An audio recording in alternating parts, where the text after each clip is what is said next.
एतद् गुण रूपी दूध और अवगुण रूपी जल को मिलाकर विधाता इस दृश्य प्रपंच जगत को रचता है। परंतु भरत ने सूर्य को वंश रूपी तालाब में हंस रूप जन्म लेकर गुण और दोष का विभाग कर दिया, जिनको अलग अलग कर दिया।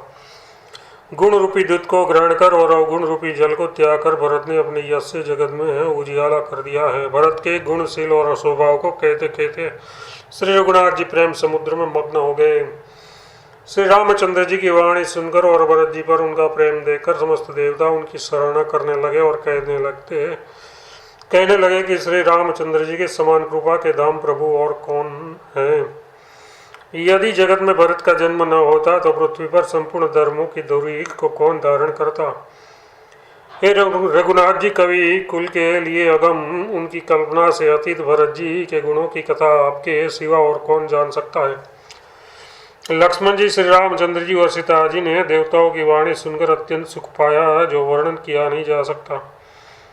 यहाँ भरत जी ने सारे समाज के साथ पवित्र मंदाकिनी में स्नान किया, फिर सबको नदी के समीप ठहराकर तथा माता गुरु और मंत्री की आज्ञा मांगकर निषाद राज और शत्रुघ्न को साथ लेकर भरत जी वहाँ को चले जहाँ श्री सीता जी और श्री रघुनाथ जी थे। भरत जी अपनी माता कैकेयी की करनी को समझकर याद करके संकुचाते हैं और मन में करोड़ों अनेकों कुतर्क करते हैं। सोते श्री राम लक्ष्मण और सीता जी मेरा नाम सुनकर स्थान छोड़कर ये कहीं दूर जगह उठकर न चले जाए। मुझे माता के मत में मानकर वे जो कुछ भी करे सो थोड़ा है। माता के मत में मानकर वे जो कुछ भी करे तो थोड़ा है वह, पर वे अपनी ओर समझकर अपने विरध और संबंध को देखकर मेरे पापों और अवगुणों को क्षमा करके मेरा आदर ही करेंगे।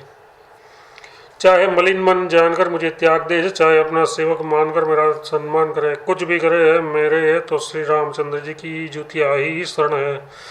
श्री रामचंद्र जी तो अच्छे स्वामी है, दोस्त तो सब दास का ही है।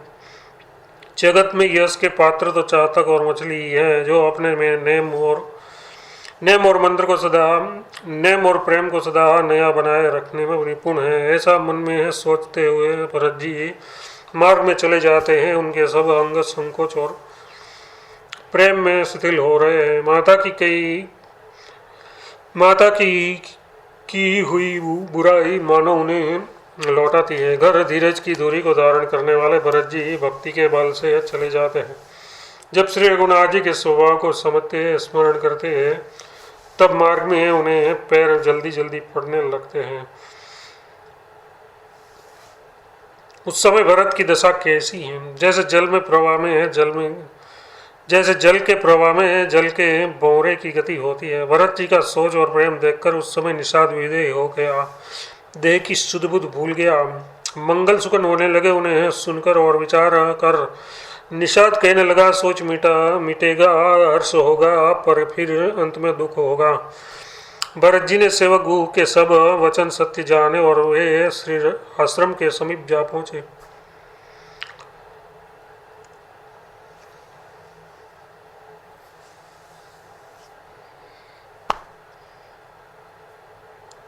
वहां के वन और पर्वतों के समूह को देखा तो भरत जी इतने आनंदित हुए मानो कोई भूखा अच्छा अन्न भोजन पा गया हो। जैसे इति के भाव से दुखी हुई और तीनों आध्यात्मिक, आदि भौतिक और आदि देविक और आदि भौतिक तापों तथा क्रूर ग्रहों और महामारियों से पीड़ित प्रजा किसी उत्तम देश और उत्तम राज्य में जाकर सुखी हो जाए। भरत जी की गति दशा ठीक उसी प्रकार की हो रही है। अधिक जल बरसाना न बरसाना, चूहों का उत्पाद,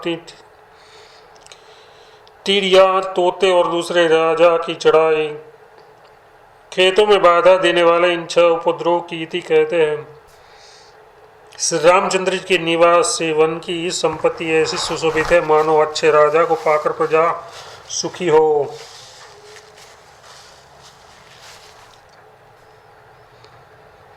सुहावना वन ही पवित्र देश है, विवेक उनका राजा है और वैराग्य मंत्री है। यम मतलब अहिंसा, सत्य, अस्तेय, ब्रह्मचर्य और अपरिग्रह तथा नियम, शौच, संतोष, तप, स्वाध्याय और ईश्वर प्रणिधान।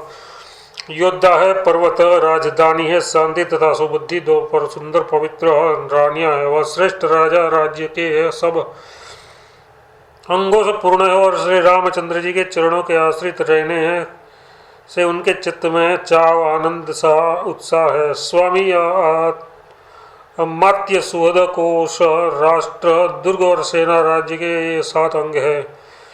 मोहरूपी राजा को वो सेना सहित जीतकर विवेक रूपी राजा निष्कंटक राज्य कर रहा है। उसके नगर में सुख, संपत्ति और सुकाल वर्तमान है। वनरूपी प्रांतों में जो मुनियों के बहुत से निवास स्थान है, मानो शहरों, नगरों, गांवों और खेड़ों का समूह है। बहुत से विचित्र पक्षी और अनेकों पशु ही मानव प्रजाओं का समाज है, जिसका वर्णन नहीं किया जा सकता।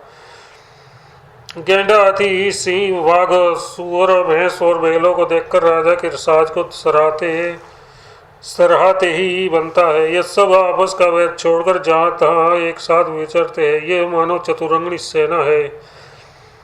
पानी के झरने जर रहे हैं और मतवाले आदि चिदाड़ रहे हैं। वे ही मानो वहाँ अनेकों प्रकार के नगाड़े बज रहे हैं। चकवा, चकोर, पपीहा, तोता तथा कोयलों के समूह और सुंदर हंस प्रसन्न मन से कुंज रहे हैं। भौरों के समूह गुंजार कर रहे हैं और मोर नाच रहे हैं। मानो उस अच्छे राज्य में चारों ओर मंगल हो रहा है। बेल, वृक्ष, तृण सब फल और फलों से युक्त है। सारा समाज आनंद में और मंगल का मूल बन रहा है। श्री रामचंद्र जी के पर्वत की शोभा देखकर भरत जी के हृदय में अत्यंत प्रेम हुआ। जैसे तपस्वी नियम की समाप्ति होने पर तपस्या का फल पाकर सुखी होता है। मानस पुराण 20वां विश्राम, नवा पुराण 5वां विश्राम।